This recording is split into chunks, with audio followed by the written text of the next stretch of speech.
Picture a leather sack, big enough to hold a grown man. Now picture that man being stuffed inside it, alive, along with a live dog, a rooster, a snake, and a very angry monkey. The sack gets sewn shut. Then the whole screaming, thrashing bundle gets thrown into a river. That was a real punishment in ancient Rome. It had an official name, and someone actually wrote down the recipe. The Romans called it poena callae, which just means the penalty of the sack, and it was reserved for one specific crime, killing your own parent.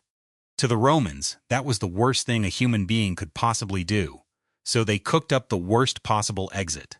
But here's the part that gets me. Before they even reached the sack, they ran you through a whole ritual first. You were beaten with rods stained the color of blood. Your head was covered with a hood made of wolf skin, to mark you as a wild animal that no longer belonged with people. Wooden clogs were strapped to your feet. Only then did they introduce you to your new roommates. And think about those roommates for a second. A panicked dog, a snake, a monkey, which I promise you is not calm in a crisis, and a rooster, which might honestly be the most dangerous thing in there. You are now trapped in a bag with 4 terrified creatures who all want out, and the only soft thing in the bag is you. It is the world's worst escape room, except there is no exit, and the floor is a river, and every piece of it meant something. The wolf skin marked you as a beast. The river was supposed to send you back to the water you were born from, erasing you completely. You could not even be buried afterward. Your bones were meant to mix forever with the bones of a dog, a snake, a monkey, and a rooster, so that nothing human was left of you at all. The first person we know who actually got this treatment was a man named Publius Malleolus, around the year 100 BC, for murdering his mother. Now, historians argue about how often the full animal version really happened, and honestly, can you blame them? Sewing a live dog and a live monkey into the same bag is basically a punishment for the executioner too. But the law was on the books. The Romans wrote it down, animals and all, because the point was never really the river. The point was to make you imagine the sack. But it gets so much worse, because Rome had a punishment it used way more often, and you have probably seen it in 100 movies without ever thinking about how it actually worked. Crucifixion. We tend to picture it as one cross on a quiet hill. The Romans pictured it as a marketing campaign. In the year 71 BC, a general named Marcus Licinius Crassus crushed the slave rebellion led by Spartacus. He took about 6,000 survivors prisoner, and then he made a decision that tells you everything about Roman justice. He crucified all 6,000 of them, not in an arena, not behind a wall. He lined them up along the Appian Way, the main road from the town of Capua all the way to Rome, over 100 miles of road. The bodies were spaced out roughly every 40 yards, so that no traveler could possibly miss them. If you rode a horse down that road at a steady pace, you passed a dying man every few seconds. For days, the whole way to the capital. And here is the truly grim engineering of it. Crucifixion does not kill you quickly. It kills you by exhaustion. To breathe out, the victim had to push himself up on the nail through his feet. When the pain got unbearable, he sagged back down, and his chest collapsed, and he could not exhale. So he pushed up again. Pain or suffocation, over and over. Most people lasted 2 or 3 days choosing between the two. Think about what that road actually was. It was a billboard. The wealthiest man in Rome had basically paid for a 100-mile-long advertisement, and the message was simple. Do not test us. He left the bodies up to rot for ages, because a warning only works if people keep seeing it. That is not an execution. That is a public relations strategy with a body count. Oh, and here's a detail that says a lot about Rome. Crucifixion was considered so degrading that it was almost never used on actual Roman citizens. It was for slaves, rebels, and foreigners. In Rome, even the way you were tortured to death depended on your social class.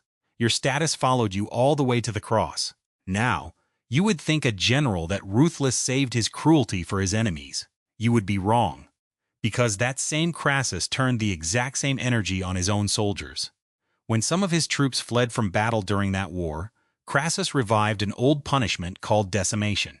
The word literally means to remove 1/10. Here is how it worked. The cowardly unit was divided into groups of 10 men. Each group of 10 drew lots. Whoever drew the unlucky one, his 9 closest comrades, the men he ate with, slept beside and fought next to, were ordered to beat him to death, with clubs, by hand. Let that sink in. The punishment was not really aimed at the man who died. It was aimed at the 9 who had to kill him. They had to live with it. They had to become executioners of their own friend, knowing the only reason they survived is that they drew a slightly better stick. It is collective punishment taken to its most psychological extreme. Imagine a group project where the whole team gets graded, but if the grade is bad, you all have to pick one teammate at random and end him. Personally, that was Roman military management. And the survivors did not even get sympathy.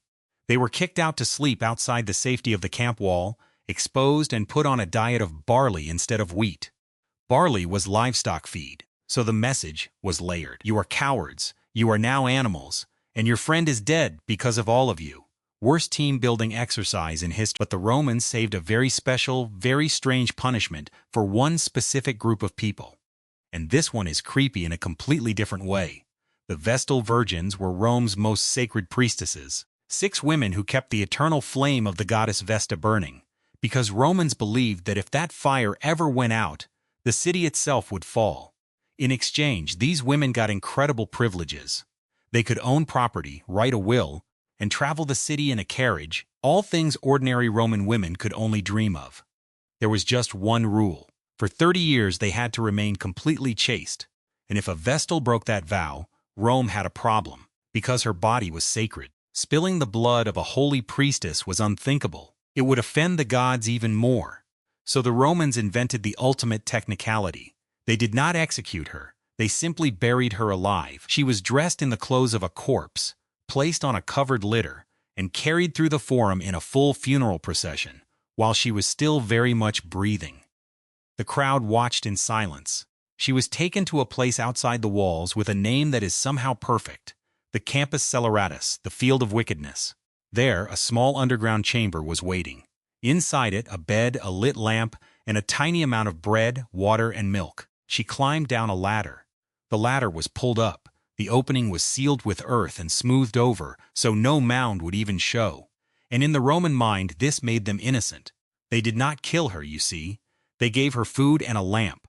If the gods wanted her to live, surely she would. They just, put her in a hole and closed it.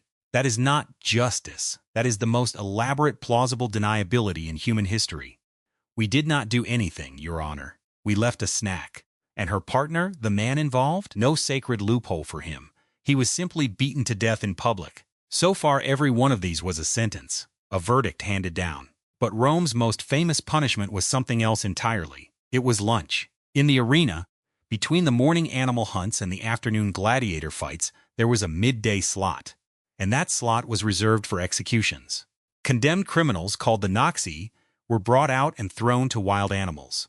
Lions, leopards, bears. The crowd treated it as a snack break, the undercard, the thing you watched while you ate, before the real entertainment started. And the Romans, being the Romans, sometimes got theatrical with it. They would stage these deaths as scenes from myths. They might dress a condemned man as a famous mythological figure who was supposed to die a horrible death, and then make that death real, in front of a cheering crowd. So the execution doubled as a play. It was reality television, except the cancellation was literal, and there was no second season for the cast.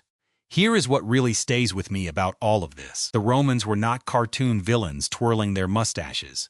They built roads, plumbing, and laws we still study today. And they did all of it while also genuinely believing that the correct response to a crime was a leather sack full of furious wildlife, brilliant engineers, terrifying neighbors. So the next time your group project partner ghosts you, or your landlord sends a passive-aggressive email, or a referee makes a bad call at halftime, just take a breath and remember.